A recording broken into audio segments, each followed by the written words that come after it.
नमस्कार दोस्तों।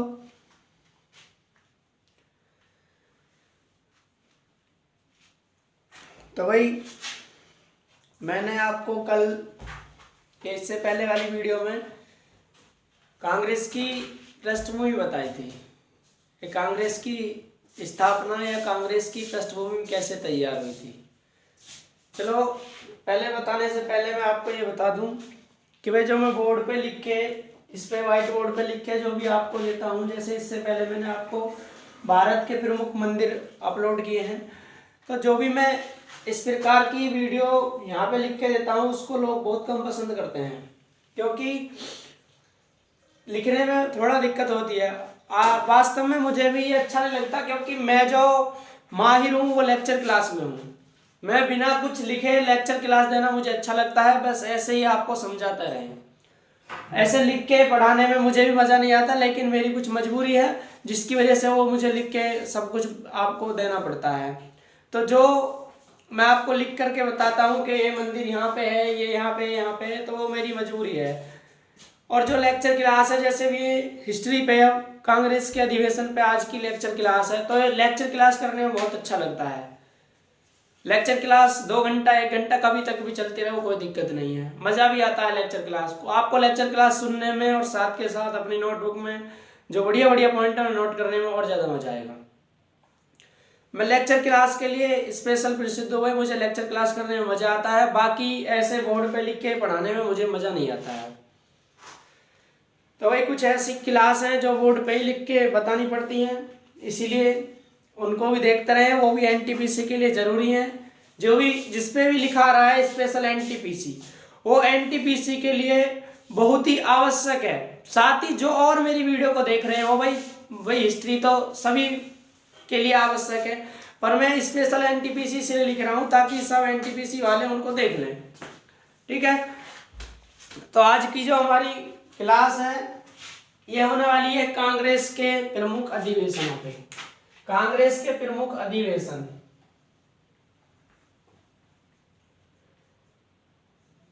कांग्रेस के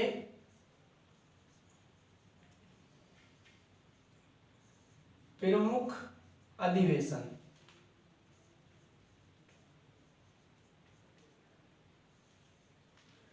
तो भाई मैंने आपको इससे पहले बताया है कि भारत में जो राष्ट्रीय आंदोलन की शुरुआत होती है, भारत में राष्ट्रीय आंदोलन की शुरुआत 1885 में होती है, और 1885 में कांग्रेस की स्थापना से राष्ट्रीय आंदोलन शुरू होता है, और जब भारत आजाद होता है 1947 में, तब जाकर राष्ट्रीय आंदोलन की समाप्ति होती है। राष्ट्रीय आंदोलन कब शुरू हुआ था? 1885 में कांग्रेस की स्थापना से। ठीक है, और राष्ट्रीय आंदोलन की समाप्ति कब हो गई? राष्ट्रीय आंदोलन की समाप्ति हो गई 1947 में, जब हमारा देश आजाद हुआ था। मैंने ये भी बता दिया कि जो राष्ट्रीय आंदोलन है उसे 3 चरणों में बांटा गया है। पहला चरण मैंने बताया कि पहला चरण चला था 1885 से 1905 तक। इस चरण में या इस चरण को हम उदारवादी चरण कहते हैं। उदारवादी, ये उदारवादी चरण था। इसके बाद मैंने ये बताया कि दूसरा चरण चला था 1905 से 1915 तक। इसको हम उग्रवादी चरण कहते हैं, इसे उग्रवादी कहते हैं। ये उग्रवादी लोगों का इस पे शासन था कांग्रेस पर। तीसरा 1915 से 1947 तक चला था, जिसे हम कहते हैं गांधीवादी चरण। एक गांधीवादी चरण था, एक गांधीवादी चरण था। ठीक है, तो वही जो उदारवादी चरण था, जो राष्ट्रीय आंदोलन का उदारवादी चरण था 1885 से 1905 तक। इस चरण में कांग्रेस पर नरम विचार वाले लोगों का अधिकार था। ऐसे लोगों का अधिकार था जो ब्रिटिश सरकार के देशभक्त बने हुए थे, ब्रिटिश सरकार के भक्त बने हुए थे, ब्रिटिश सरकार के खिलाफ कुछ बड़ा कदम नहीं उठाना चाहते थे। वो ब्रिटिश सरकार को ऐसा समझो अपना भगवान समझते थे। ब्रिटिश सरकार को, वो ब्रिटिश सरकार से डरते थे, अंग्रेजों से डरते थे। ऐसे लोग जिनका कांग्रेस पर 1885 से 1905 तक शासन था, या जिनके अधिकार में थी कांग्रेस, उनको कहते हैं नरमपंथी।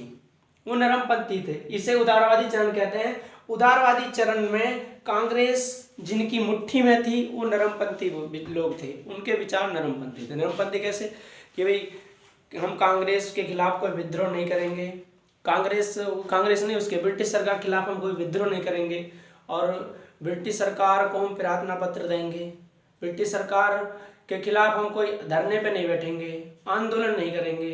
वो कुछ भी ब्रिटिश सरकार के खिलाफ बड़ा कदम नहीं उठाना चाहते थे, ठीक है। वो डरते थे, वो अंग्रेज सरकार से डरते थे कि कहीं ब्रिटिश सरकार हमने जो कांग्रेस की स्थापना की है इसे समाप्त ना कर दे, वो ऐसा कुछ होने से डरते थे। तो उनके विचार बहुत ठंडे थे, नरम सोच के आदमी थे वो, जैसे गोपाल कृष्ण गोखले, दादा भाई नौरोजी, ठीक है, सुरेंद्र नाथ बनर्जी, ये सब उदारवादी चरण के नेता थे। 1905 से 1915 में इसमें कांग्रेस कुछ समय के लिए उग्रवादी नेताओं के हाथ में चली गई, यानी कि गर्म विचार वाले नेताओं के हाथ में चली गई, जैसे बाल गंगाधर तिलक, लाला लाजपत राय, बिपिन चंद्र पाल, ठीक है, अरविंद घोष, इन लोगों के अधिकार में चली गई कांग्रेस। कांग्रेस इनकी मुट्ठी में आ गई और इनका उद्देश्य था अंग्रेजों के विरुद्ध कैडी से कैडी कार्रवाई करना, विद्रोह करना, आंदोलन चलाना, ठीक है, ब्रिटिश सरकार की आलोचना करना। ये ब्रिटिश सरकार को बुरा भला कहते थे, ये कहते थे कि ब्रिटिश सरकार ने हमारे देश पे जो अधिकार कर रखा है, ठीक है, ये हमारा अधिकार है, हम अपने देश में स्वतंत्रता हमारा अधिकार है और स्वतंत्रता को हम छीन कर रहेंगे, ठीक है, हमें स्वराज चाहिए। ये स्वराज के लिए प्रयास करते थे।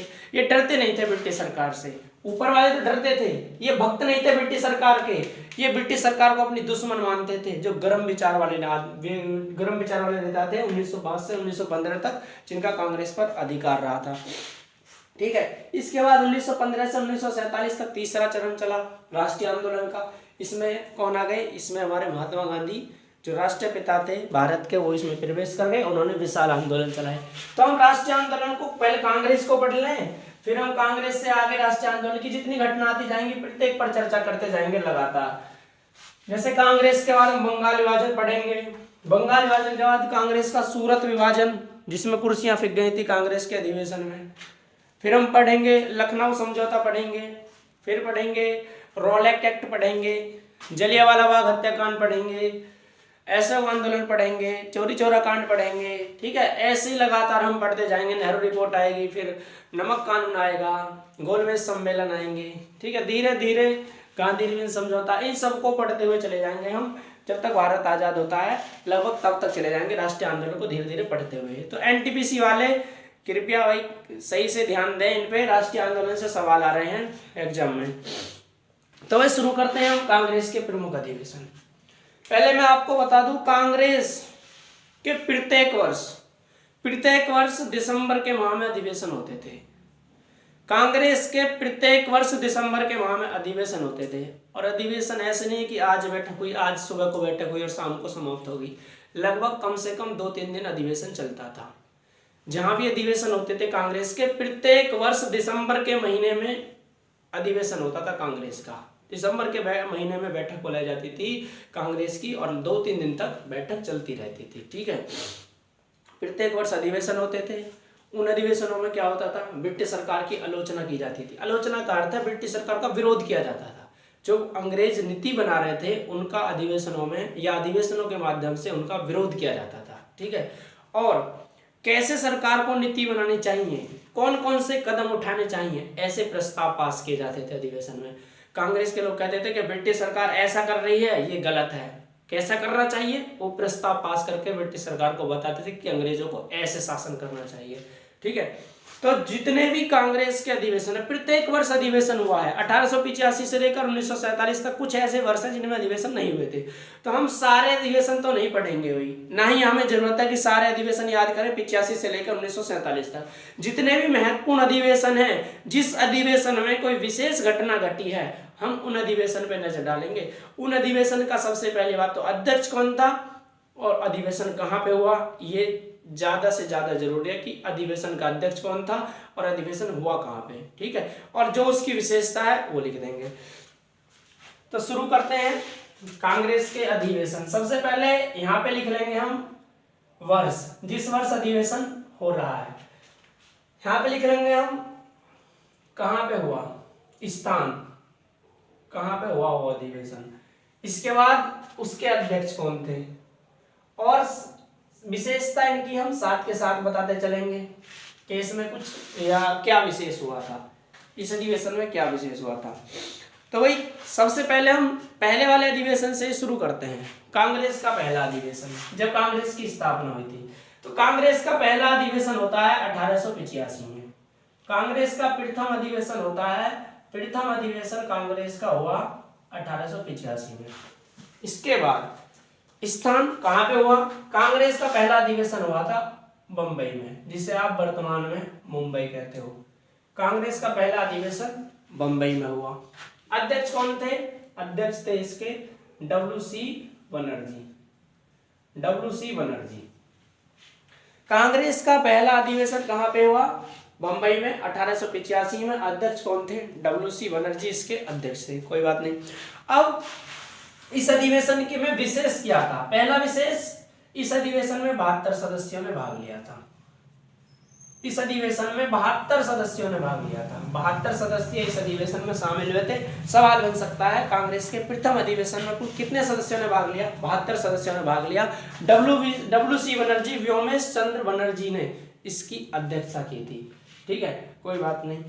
इस अधिवेशन में जो 72 सदस्य थे, मैंने कल ही बताया, उनमें अधिकतर वकील और पत्रकार थे। ठीक है, इसके अलावा दादाभाई नौरोजी और बहुत सारे नेता थे उस समय के जिन्होंने इसमें भाग लिया था, लेकिन सुरेंद्र नाथ बनर्जी ने इसमें भाग नहीं लिया था। ये भी याद रखना है। क्यों नहीं लिया? क्योंकि सुरेंद्र नाथ बनर्जी उस समय इंडियन एसोसिएशन, उन्होंने एक संस्था स्थापित करी थी जिसका नाम था इंडियन एसोसिएशन, कांग्रेस की स्थापना से पहले। तो इंडियन एसोसिएशन की वो अध्यक्षता कर रहे थे। इंडियन एसोसिएशन का भी ऐसी अधिवेशन चल रहा था, उसकी वो अध्यक्षता कर रहे थे, इसीलिए वो इस अधिवेशन में शामिल नहीं हो पाए थे सुरेंद्र नाथ बनर्जी। कोई बात नहीं। पूछे इस अधिवेशन का महासचिव कौन था? प्रथम अधिवेशन का महासचिव कौन था? प्रथम अधिवेशन के महासचिव एओ ह्यूम इसके महासचिव थे। एओ ह्यूम। ठीक है, 72 सदस्यों ने भाग लिया। अब एक इसका महत्वपूर्ण पॉइंट, कांग्रेस के पहले अधिवेशन में कुल कितने प्रस्ताव पास हुए थे? तो कांग्रेस के पहले अधिवेशन में कुल 9 प्रस्ताव पास हुए। कांग्रेस के पहले अधिवेशन में कितने प्रस्ताव पास हुए? कुल 9 प्रस्ताव पास हुए थे कांग्रेस के पहले अधिवेशन में। 9 प्रस्ताव में क्या क्या था? जैसे कांग्रेस के जो 9 प्रस्ताव से कुछ बता देता हूं, इनमें से कई प्रस्तावों में क्या था। जैसे कि प्रस्ताव में कहा गया, एक प्रस्ताव में कहा गया कि जितने भी भारत के राजनीतिक नेता हैं, जो भारत के वर्तमान में राजनीतिक नेता हैं, यानी कि 1885 के समय जो कुछ उभरे हुए लोग थे, जैसे दादाभाई नौरोजी थे, गोपाल कृष्ण गोखले थे, सुरेंद्र नाथ बनर्जी थे, जो उस समय कुछ फेमस थे, जो कुछ भारत के लिए कर सकते थे, तो उन नेताओं के बारे में कहा गया। एक प्रस्ताव पारित करके कुल 9 प्रस्ताव पास हुए थे पहले अधिवेशन में। कहा गया कि वे जितने भी राजनीतिक नेता हैं हमारे देश में वर्तमान में, उन सब में एकता बढ़ानी होगी। पहले अधिवेशन में कहा गया जितने भी राजनीतिक नेता हैं उन सब में एकता बढ़ानी होगी और सभी से आपसी संबंध हमें बनाने होंगे। ये पहला, इन 9 प्रस्तावों में एक प्रस्ताव शामिल था कि जितने भी राजनीतिक नेता हैं, जो भी ऊंचे उभरे हुए लोग हैं, उनमें आपस में हमें संबंध अच्छे बनाने होंगे। जब अच्छे संबंध बनेंगे तभी तो कांग्रेस में आएंगे, और कांग्रेस में आएंगे तो कांग्रेस को सपोर्ट मिलेगा, सपोर्ट मिलेगा तो कांग्रेस एक मजबूत संस्था बन जाएगी। ठीक है, इसके अलावा इसमें एक प्रस्ताव ये पास किया गया, कुल 9 प्रस्ताव थे। एक प्रस्ताव इसमें ये पास किया गया कि कह सकते हैं, एक प्रस्ताव था रॉयल कमीशन की मांग। आप कहेंगे रॉयल कमीशन क्या है, तो अभी बताते हैं रॉयल कमीशन क्या है। रॉयल कमीशन की मांग की गई। रॉयल कमीशन की मांग का प्रस्ताव भी पहले अधिवेशन में रखा गया था। अब रॉयल कमीशन क्या है? तो वही ब्रिटिश सरकार को भारत में शासन करते करते लगभग 150 साल हो गए थे। जब ये कांग्रेस की स्थापना हुई थी तो ब्रिटिश सरकार को लगभग भारत में शासन करते करते 150 साल हो गए। तो भारत की जनता या कांग्रेस के लोग, उनका कहना था कि जो 150 साल हो गए हैं ब्रिटिश सरकार को भारत में शासन करते करते, इन 150 साल में ब्रिटिश सरकार ने क्या किया है। ब्रिटिश सरकार का जो शासन था 150 साल का, उस शासन की जांच करने के लिए कमेटी स्थापित करने की मांग की गई थी। जो ब्रिटिश सरकार 150 साल से शासन करती आ रही थी भारत में, उस शासन की जांच करने के लिए कमेटी स्थापित करने की मांग की गई थी और उस कमेटी का नाम ही रॉयल कमीशन था। तो रॉयल कमीशन की मांग किस अधिवेशन में की गई थी? कांग्रेस के पहले अधिवेशन में। कुल 9 प्रस्ताव में ये प्रस्ताव भी शामिल था कि रॉयल कमीशन की मांग करो जो कि ब्रिटिश सरकार के 150 वर्ष के शासन की जांच करेगी। ठीक है, इसके अलावा 2 प्रस्ताव बताए मैंने। एक प्रस्ताव था ब्रिटिश या ब्रिटेन के कपड़े पर आयात कर। ब्रिटेन के कपड़े पर आयात कर लगाने के लिए एक प्रस्ताव पास किया गया था। ब्रिटिश सरकार से मांग की गई कि जो ब्रिटेन से कपड़ा आ रहा है उस पर आयात कर लगना चाहिए। इसका कारण क्या था? तो एक वायसराय थे जिनका नाम था लॉर्ड लिंटन। लगभग 1876 की बात है। लॉर्ड लिंटन ने 1876 में ब्रिटेन से भारत में जो कपड़ा आता था, ब्रिटेन से बनकर भारत में जो कपड़ा आता था उस पे आयात कर लगा दिया। भारत में आकर कपड़े पे जो कर लगता था आयात कर, इन्होंने उसको हटा दिया। जो लॉर्ड लिंटन थे, जब ब्रिटेन से कपड़ा आता था तो लॉर्ड लिंटन ने अपने समय में इस आयात कर को हटा दिया। इनसे पहले लगता था आयात कर कपड़े पे, लेकिन इन्होंने क्या करा, उस आयात कर को हटवा दिया। आयात कर हटने से ब्रिटिश का जो कपड़ा था ब्रिटेन का, वो सस्ता हो गया, क्योंकि वो पहले से ही सस्ता था। एक तो इसका कारण यह था कि ब्रिटेन में कपड़ा मशीनों में बनता था उस समय, और भारत में हाथ से कपड़ा बनता था। हाथों से, भारत के जो कारीगर थे वो हाथों से कपड़ा बनाते थे, और ब्रिटेन में उस समय मशीनों का प्रयोग होता था कपड़ा बनाने के लिए। तो हाथ से कपड़ा बनाने में कुछ ज़्यादा मेहनत लगती थी। ब्रिटेन में मशीनों से कपड़ा जल्दी बन जाता था और इतनी मेहनत भी नहीं लगती थी। तो ब्रिटिश का जो कपड़ा था उसे अंग्रेज भारत में लाकर सस्ता बेच देते थे। उधर भारत के जो कारीगर थे वो अपने कपड़े को थोड़ा महंगा बेचते थे, क्योंकि उन्हें मेहनत लगती थी और समय भी लगता था। अब कोई भी हो, मैं ही हूँ भाई, मैं आपसे कहूँ कि मैं कोई वस्तु आपको 10 रुपये में दूंगा, आपको लगता है कि मैं आपका करीबी हूँ। दूसरा है जिसको आप जानते भी ना हो, वो आपको 5 में देगा, तो आप मुझे नहीं देखोगे, मैं आपका करीबी हूँ, आप ले लोगे कि 5 वाले ठीक है। तो उस समय भारत की जनता ये नहीं देखती थी कि हमें भारत का कपड़ा लेना चाहिए, स्वदेशी वस्तु का प्रयोग करना चाहिए। उन्हें बस सस्ते से मतलब था। अंग्रेजों का कपड़ा मशीनों से बन के आता था और वो सस्ता यहाँ पर भारत को दे देते थे। एक तो उनका कपड़ा सस्ता था, दूसरा लॉर्ड लिंटन ने 1876 में कपड़े से आयात कर भी हटा दिया। अब कपड़ा और सस्ता हो गया। तो सस्ता होने की वजह से जो भारत के उद्योग थे, जो कारीगर थे, जो कपड़ा उद्योग के कारीगर थे, उनका व्यापार ठप हो गया। उनके कारखाने धीमे पड़ गए, बिल्कुल कारखाने धीमे पड़ गए। तो वही कांग्रेस के लोगों ने इस अधिवेशन में ये मांग रखी कि ब्रिटेन से जो कपड़ा आ रहा है उस पर कर लगाओ, आयात कर लगाओ। आयात कर लगेगा तो थोड़ा महंगा होगा तो थोड़ा महंगा बेचेंगे। हो सकता है भारत के जो कारीगर है, भारत के जो कपड़ा उद्योग है वो बढ़ जाए। तो इसमें कपड़े पर आयात कर की भी मांग की गई थी पहले अधिवेशन में। ठीक है, ये हो गया पहला अधिवेशन। इसके बाद इस पहले अधिवेशन में एक बात और कही गई थी, सिविल सेवा परीक्षा, आईसीएस सिविल सेवा परीक्षा। उस समय जो वर्तमान की आईएएस है उसे आईसीएस कहते थे। कार्नवालिस आईसीएस के जन्मदाता थे। सिविल सेवा परीक्षा भारत में कराने की मांग की गई, ये भी जरूरी है।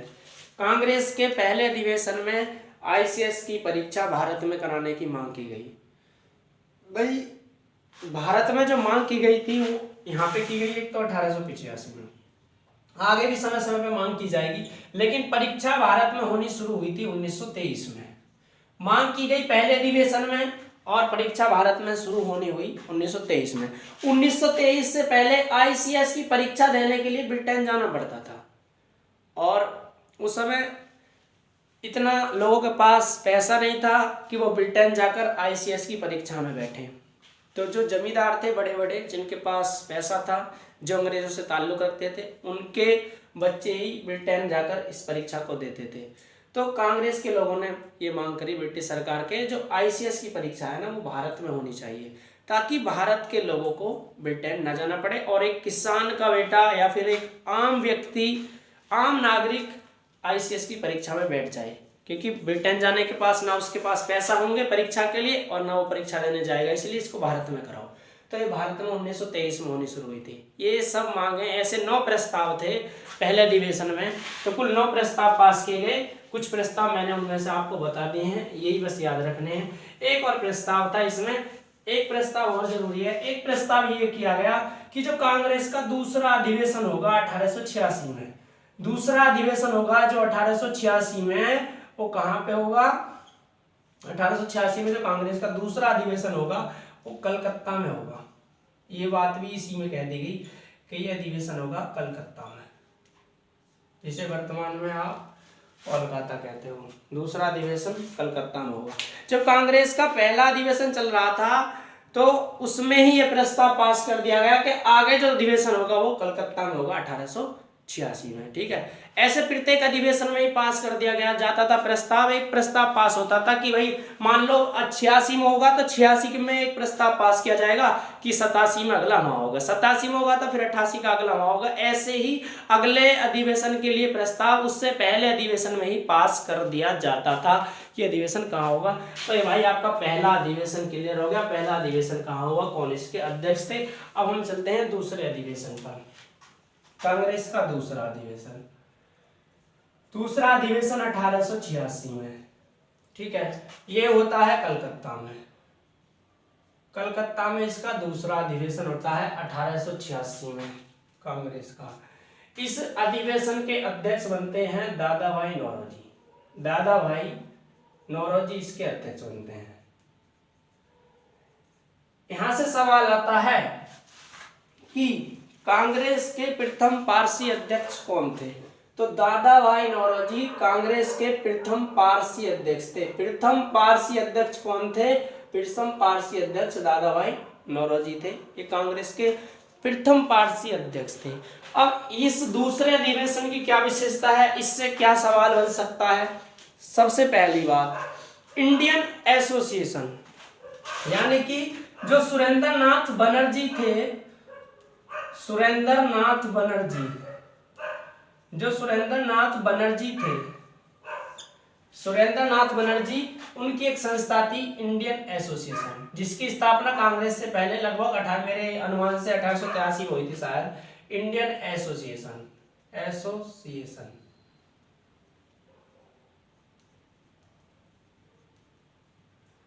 तो इंडियन एसोसिएशन की स्थापना करी थी सुरेंद्रनाथ बनर्जी ने।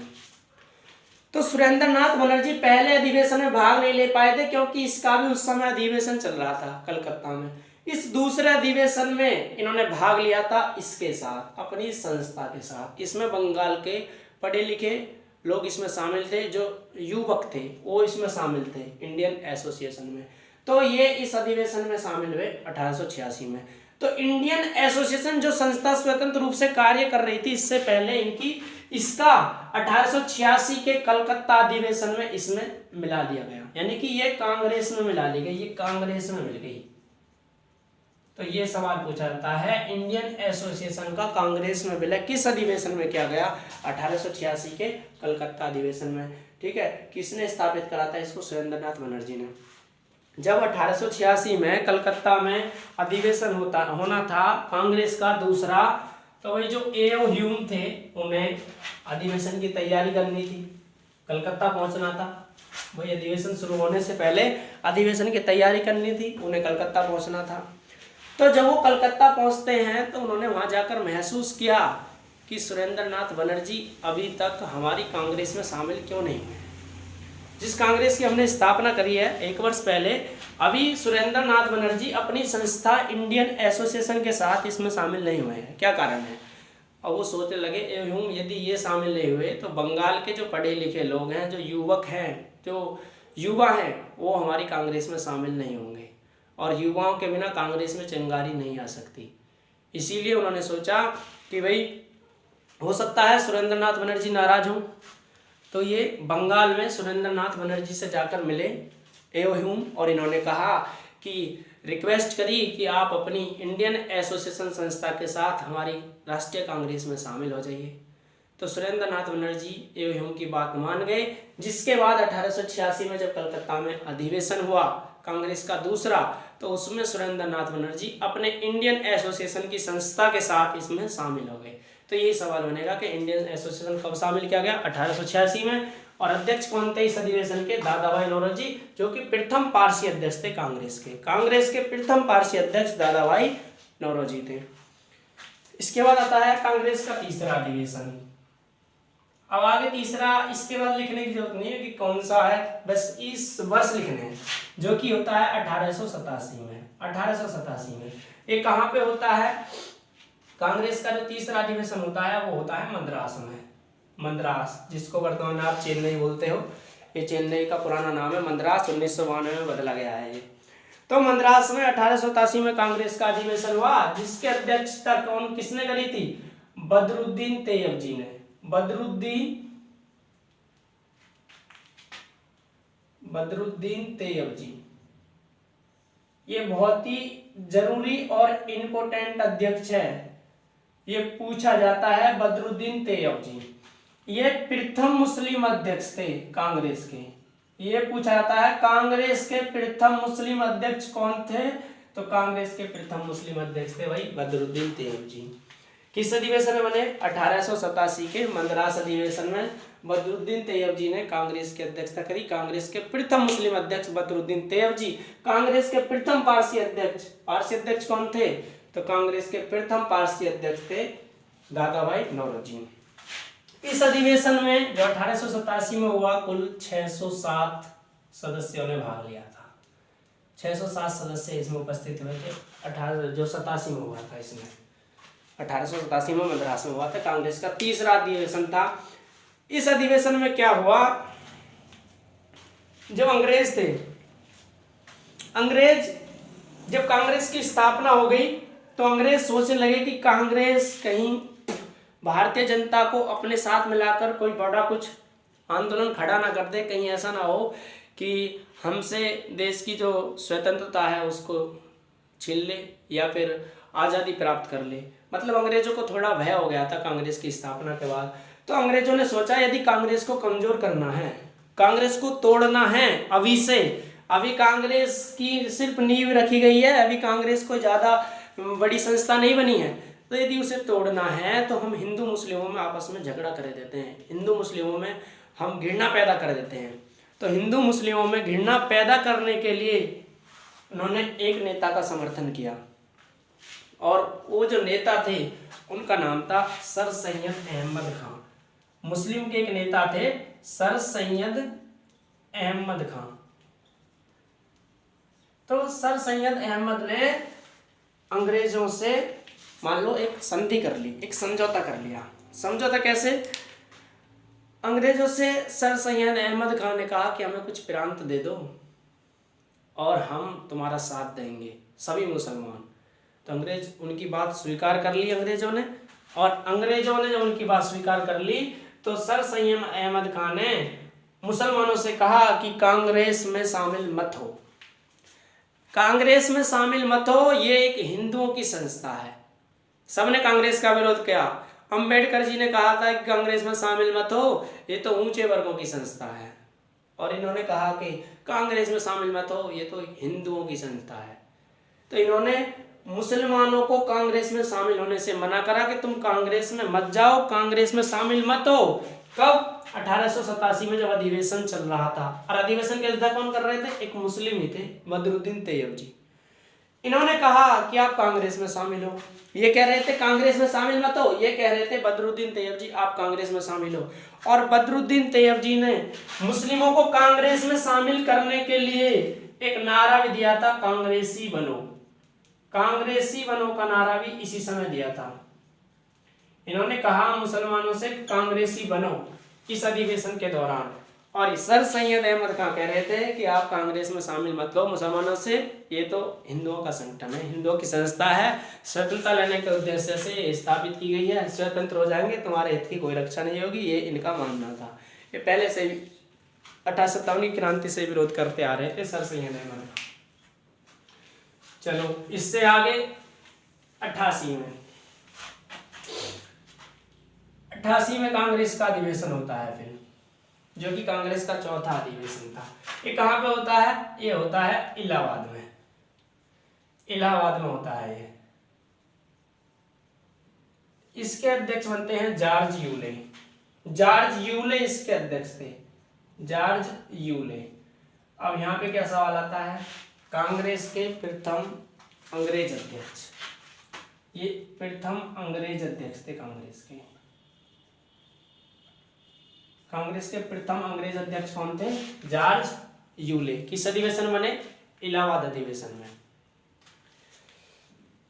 तो भाई इससे पहले जो अधिवेशन बताया मैंने बदरुद्दीन तैयबजी वाला, ये वाला, इस अधिवेशन में जो कट्टर हिंदू थे उन्होंने एक प्रस्ताव रखा कांग्रेस में, इसका नाम था गौरक्षा प्रस्ताव, यानी कि गाय की रक्षा के लिए एक प्रस्ताव रखा कट्टर हिंदुओं ने। 1887 वाले की बात कर रहा हूं मैं, ऊपर वाले की, मद्रास अधिवेशन की। तो इस प्रस्ताव में कहा गया कि कांग्रेस को गाय की रक्षा के लिए कुछ विशेष कदम उठाने चाहिए, ठीक है। परंतु कांग्रेस ने इस प्रस्ताव को पास नहीं किया। इसका कारण क्या था?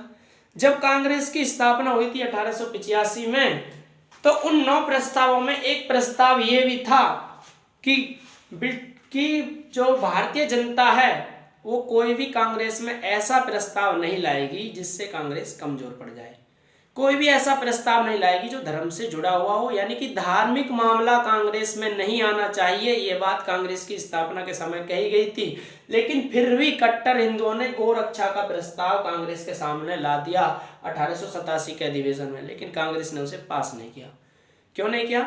क्योंकि एक धार्मिक मामला था। कांग्रेस ने कहा कि कांग्रेस का कोई धर्म नहीं है, हमें सबको हिंदू मुस्लिम एकता स्थापित करनी है, तभी अंग्रेजों से लड़ना है। यदि हम इस धार्मिक प्रस्ताव को यहाँ पास करते हैं, धर्म का कोई मामला लेकर आएंगे तो मुस्लिम अलग हो जाएंगे और हिंदू अलग हो जाएंगे, इसीलिए कोई भी धार्मिक मामला कांग्रेस में नहीं आएगा और गोरक्षा प्रस्ताव को कांग्रेस ने कैंसिल कर दिया था, ठीक है।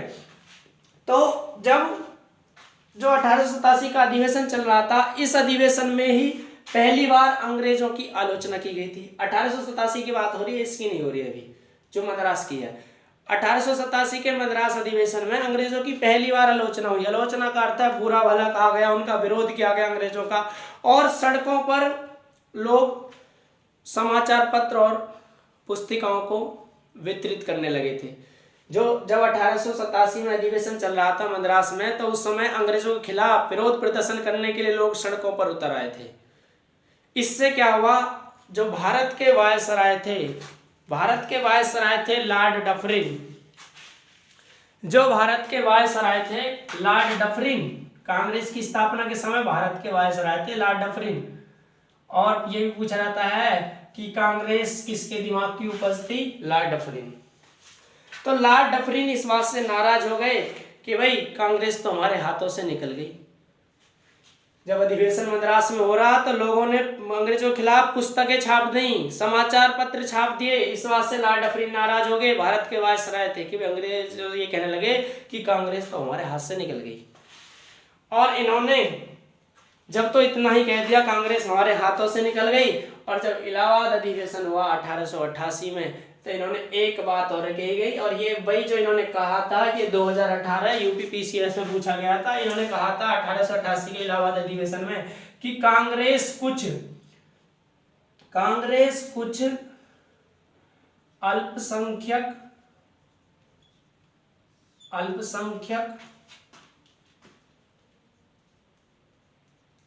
वर्गों की प्रवक्ता है। यानी कि इनका ये वाक्य था, कांग्रेस कुछ अल्पसंख्यक वर्गों की प्रवक्ता है। इसका अर्थ यह है कि कांग्रेस को कुछ छोटे वर्गों का प्रतिनिधित्व प्राप्त है, कांग्रेस को कुछ छोटे वर्ग ही सपोर्ट करते हैं, इसे सारे भारत के सभी वर्गों का, सभी धर्मों का समर्थन प्राप्त नहीं है, इसे कुछ ही धर्मों का समर्थन प्राप्त है। ये कथन किसका है? ये कथन लॉर्ड डफरिन का है। लॉर्ड डफरिन ने इलाहाबाद अधिवेशन जब चल रहा था 1888 में, जब ये बात कही गई थी, कांग्रेस कुछ सूक्ष्मदर्शी, यहाँ पे कुछ सूक्ष्मदर्शी है, कांग्रेस कुछ सूक्ष्मदर्शी अल्पसंख्यक वर्गों की प्रवक्ता है। ये बात लॉर्ड डफरिन ने कही थी इलाहाबाद अधिवेशन के दौरान। इलाहाबाद अधिवेशन के अध्यक्ष थे जॉर्ज यूले, जो कि प्रथम अंग्रेज अध्यक्ष है। इस अधिवेशन की एक और घटना है, इलाहाबाद अधिवेशन के दौरान जो सर सैयद अहमद खां मैंने बताए थे अभी, सर सैयद अहमद खां, सैयद अहमद खान ने इसका विरोध किया। वह विरोध तो वो पहले से ही करते आ रहे थे। सैयद अहमद खान, उन्होंने इसका कुछ ज्यादा ही विरोध किया। विरोध इसलिए किया, उन्होंने कहा कि भाई अंग्रेजों से मिले हुए थे, तो इन्होंने कहा कि कांग्रेस के लोग मेरे ही गढ़ में, यानी कि इलाहाबाद के लिए कह रहे थे, कांग्रेस के लोग मेरे ही गढ़ में मुझ पर ही हावी हो रहे हैं। ये उत्तर प्रदेश से बिलोंग करते थे, उत्तर प्रदेश के थे सैयद अहमद खान, ठीक है। तो इन्होंने कहा कि उत्तर प्रदेश मेरा क्षेत्र है, और इलाहाबाद उस समय उत्तर प्रदेश की राजधानी थी। उत्तर प्रदेश को उत्तर पश्चिमी प्रांत कहते थे, उत्तर प्रदेश को उत्तर पश्चिमी प्रांत कहते थे, और इलाहाबाद उस समय उत्तर पश्चिमी प्रांत की राजधानी थी। तो सैयद अहमद खान ने कहा कि ये कांग्रेस के लोग मेरे ही गढ़ में मुझी पर हावी हो रहे हैं, मेरे गढ़ में अधिवेशन कर रहे हैं, इसका अर्थ है मुझ पर ही हावी हो रहे हैं। तो इन्होंने कांग्रेस का घोर विरोध किया, और उसके विरोध में इन्होंने अपनी अलग संस्था स्थापित कर दी मुस्लिमों के लिए। कहा तुम कांग्रेस में मत जाओ, हम एक अपनी अलग संस्था बनाएंगे, और उस संस्था का नाम था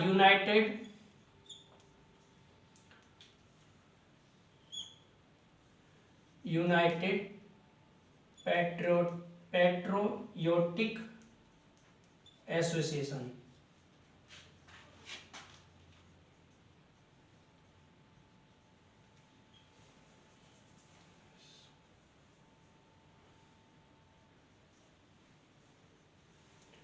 इन्होंने अपनी अलग संस्था स्थापित कर दी, यूनाइटेड पैट्रियोटिक एसोसिएशन।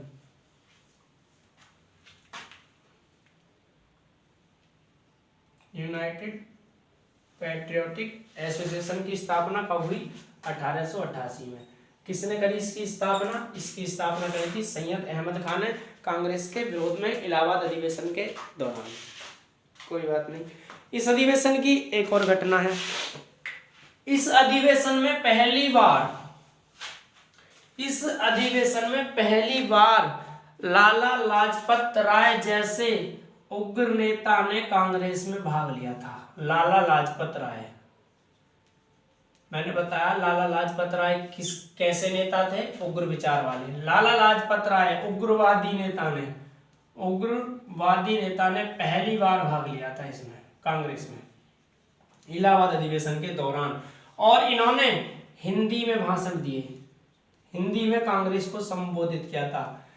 और ये भी पूछा जाता है पहली बार कांग्रेस के किस अधिवेशन में हिंदी में भाषण दिया गया था? लाला लाजपत राय द्वारा दिया गया हिंदी में भाषण। कब? 1888 के इलाहाबाद अधिवेशन में। ये कांग्रेस का हो गया इलाहाबाद अधिवेशन। जब इलाहाबाद अधिवेशन में कांग्रेस ने, लाला लाजपत राय ने हिंदी में भाषण दिया, तो लाला लाजपत राय ने अंग्रेजों के लिए कुछ थोड़ा ज्यादा ही कुछ बुरा भला कह दिया। लाला लाजपत राय क्योंकि गर्म विचार के नेता थे, तो इस बात से अंग्रेज नाराज हो गए, और अंग्रेज नाराज हो गए तो कांग्रेस के लोग सोचने लगे कि भाई अंग्रेज नाराज नहीं होने चाहिए। उन्होंने सोचा कि यदि अंग्रेज नाराज हो गए तो कांग्रेस को समाप्त करने में उनको 2 मिनट नहीं लगेंगे। यदि ये अंग्रेज नाराज हो गए तो कहीं ऐसा ना हो कि कांग्रेस को समाप्त कर दें, इसलिए उन्हें मनाना होगा। तो इसी अधिवेशन के दौरान एक प्रस्ताव पास किया गया, और इस प्रस्ताव में ब्रिटिश सरकार को समझाया गया। ब्रिटिश सरकार से कहा गया कि बाहर सड़कों पर जो भी हो रहा है उसके लिए कांग्रेस उत्तरदायी नहीं है। बाहर सड़कों पर भारत में कुछ भी हो रहा हो, तुम्हारे खिलाफ कोई समाचार पत्र बांट रहे हो, या फिर पुस्तकें बांट रहे हो, या तुम्हें काले झंडे दिखाए जा रहे हो, उसके लिए कांग्रेस जिम्मेदार नहीं है। कांग्रेस सिर्फ अपने मंच पर दिए गए भाषण के लिए जिम्मेदार है, और कांग्रेस कभी भी तुम्हारे खिलाफ कोई ऐसा भाषण नहीं देगी जो आपको गलत लगे। ऐसा प्रस्ताव पास किया गया अंग्रेजों को मनाने के लिए, ताकि अंग्रेज नाराज ना हो। नाराज हो गए तो कांग्रेस को समाप्त कर देंगे। तो कांग्रेस के बहुत चालाक थे, उन्होंने एक प्रस्ताव पास कर दिया। पहले सब कुछ कह दिया, फिर प्रस्ताव पास कर दिया कि भाई कांग्रेस अपने मंच पर ही जो भी कहा गया है ना उसके लिए जिम्मेदार है। बाहर सड़कों पर क्या हो रहा है, तुम्हारा विरोध हो रहा है, वो हमने नहीं करा, हम उसके लिए जिम्मेवार नहीं है। ये इस अधिवेशन में कह दिया गया। तो ये अधिवेशन समाप्त हो गया भाई। कांग्रेस का 1889 में अधिवेशन आता है। फिर ये होता है बंबई में, बंबई। इस अधिवेशन के अध्यक्ष थे अंग्रेज थे, ये दूसरे अंग्रेज अध्यक्ष थे। पहले तो जॉर्ज जूले थे, ये थे विलियम वेडरबर्ग। विलियम वेडरबर्ग ये द्वितीय अंग्रेज अध्यक्ष थे, या दूसरे अंग्रेज अध्यक्ष थे, वेडनबर्ग। ठीक है, ये इसके अध्यक्ष थे 1889 के। इस अधिवेशन में दो विशेषताएं हैं इस अधिवेशन की। पहली विशेषता, इसमें ब्रिटिश संसद के एक सदस्य थे जिनका नाम था चार्ल्स बेडला।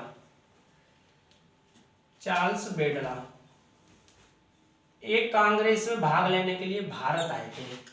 ब्रिटिश संसद के सदस्य चार्ल्स बेडला ने कांग्रेस में भाग लेने के लिए भारत आए। दूसरा, इसमें पहली बार महिलाओं ने भाग लिया था। पहली बार महिलाओं ने भाग कांग्रेस के किस अधिवेशन में लिया था? 1889 के बंबई अधिवेशन में पहली बार महिलाओं ने भाग लिया। इसमें 1889 के अधिवेशन में पहली बार महिलाओं ने भाग लिया था, जो कि बंबई में हुआ, और चार्ल्स बेडला इसमें आए थे। ब्रिटिश संसद के सदस्य, अध्यक्षता करी थी विलियम वेडरबर्ग ने। इसी समय लंदन में कांग्रेस का समर्थन करने वाली एक कमेटी स्थापित की गई थी। लंदन में कांग्रेस का समर्थन करने वाली कमेटी स्थापित की गई। उस कमेटी का नाम था ब्रिटिश कमेटी ऑफ इंडिया। तो पूछा जा सकता है लंदन में कांग्रेस का समर्थन करने वाली कौन सी कमेटी स्थापित की गई थी? उसका नाम क्या था? British committee of India. ये कब स्थापित की गई? ये स्थापित की गई थी 1889 में। इसके अध्यक्ष कौन थे? तो इसके अध्यक्ष थे विलियम डिग्बी इसके अध्यक्ष थे। विलियम डिग्बी, इनके अध्यक्षता में कमेटी स्थापित की गई थी 1889 में। ये कांग्रेस का समर्थन करती थी। ये क्यों स्थापित की गई? ये ब्रिटेन में यानी कि लंदन में ब्रिटिश सरकार को ये बताने के लिए कि भारतीयों की समस्या क्या है, भारत में भारतीयों की समस्या क्या है, ये कमेटी ब्रिटिश सरकार को ये बताती थी। इसकी स्थापना लंदन में की गई 1889 में, जिसके अध्यक्ष थे विलियम डिग्बी। तो विलियम डिग्बी की अध्यक्षता में कमेटी स्थापित की गई थी। तो ये अधिवेशन हो गए 1889 तक। इसके बाद 1890 में कलकत्ता में अधिवेशन होता है कांग्रेस का। इसके अध्यक्ष फिरोज शाह मेहता। इसके अध्यक्ष बनते हैं फिरोज शाह मेहता। इसके अध्यक्ष बने फिरोज शाह मेहता। इसकी विशेषता क्या है? बिल्लियां दा की करेंगी, बग्गे बग्गे बिल्लियां दा की करेंगी, बिल्लो बग्गे बिल्लियां दा की कर। तो भाई इसके बाद 1889 में कांग्रेस का अधिवेशन कलकत्ता में। इसके अध्यक्ष बनते हैं फिरोज शाह मेहता। इस अधिवेशन की विशेषता क्या थी? इस अधिवेशन में कलकत्ता विश्वविद्यालय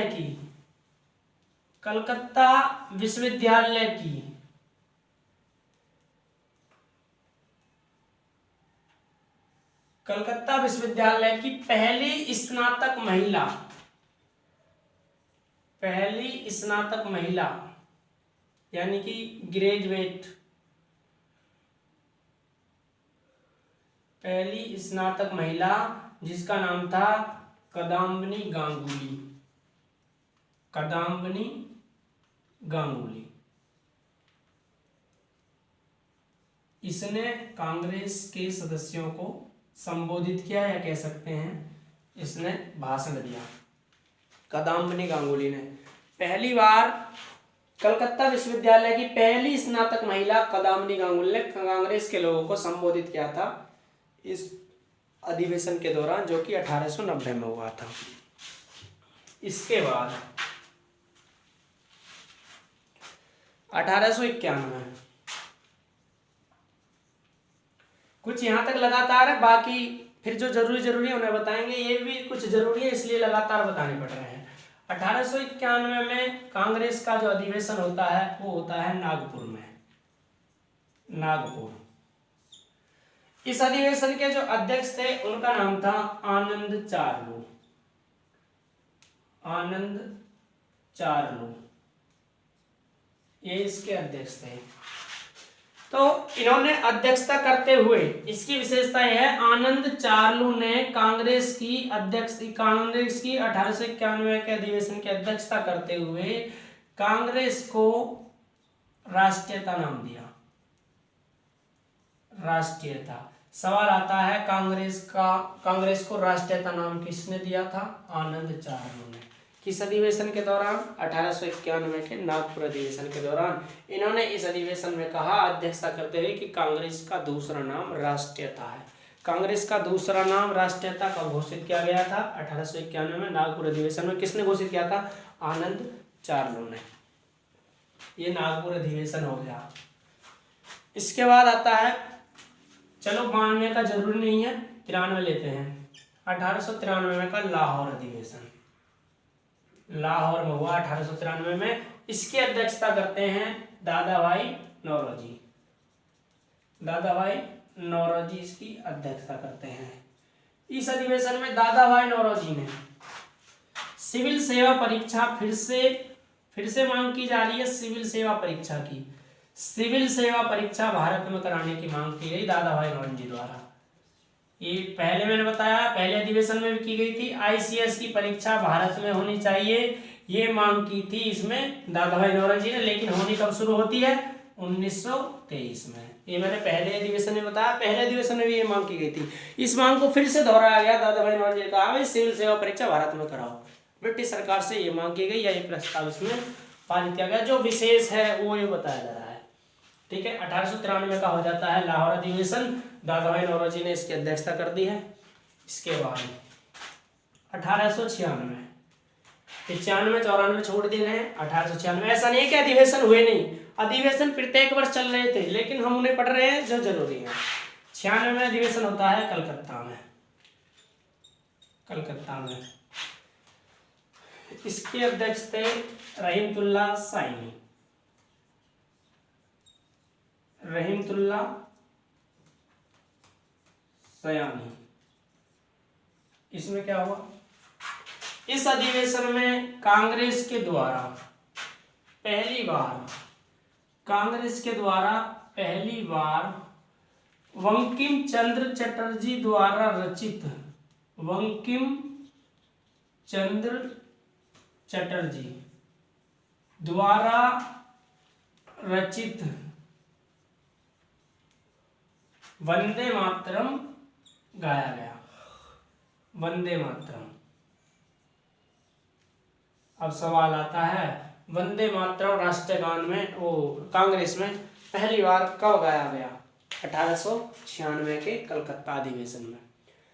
वंदे मातरम को पहली बार कांग्रेस ने कब अपनाया? 1896 के कलकत्ता अधिवेशन में। यहाँ पे अध्यक्ष इंपोर्टेंट नहीं है, ये इंपोर्टेंट है कि वंदे मातरम कांग्रेस में कब गाया गया पहली बार? 1896 के कलकत्ता अधिवेशन में। किसने लिखा है वंदे मातरम? बंकिम चंद्र चटर्जी ने। बंकिम चंद्र चटर्जी ने रचना की है, और कांग्रेस ने 1896 में वंदे मातरम कांग्रेस ने स्वीकार किया था, या कांग्रेस में पहली बार ये गाया गया था।